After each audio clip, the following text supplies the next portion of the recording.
Mr. Speaker, sir, following the decision to introduce Kreol Mauricien in grade 1 as an optional subject in primary school curriculum, an expression of interest was launched among substantive primary school educators, general purpose and deputy headmasters in post to teach Kreol Mauricien. It was never a question of their being seconded for duty, as these primary school educators and deputy headmasters were already on the establishment of the ministry.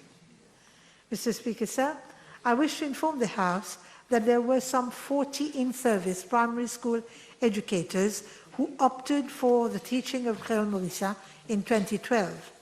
The number of primary school educators teaching Kreol Mauricien rose to 80 in 2015, and there are now 57 of them still teaching KM.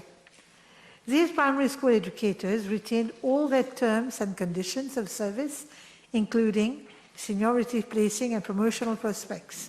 They followed a training course in KM at the Mauritius Institute of Education.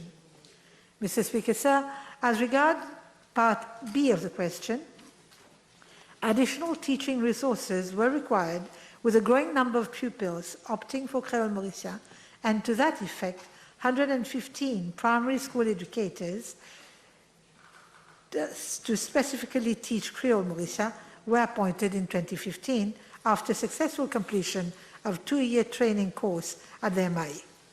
As at date, there are 166 primary school educators in post, and the services of a new batch of 22 trainee primary school educators have been enlisted on the 13th April 2022.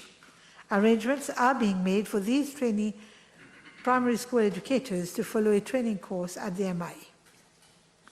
Mr. Speaker, sir, insofar as Part C of the question is concerned, all primary school educators have the same conditions of service and status, and they all fall under the grade of primary school educator.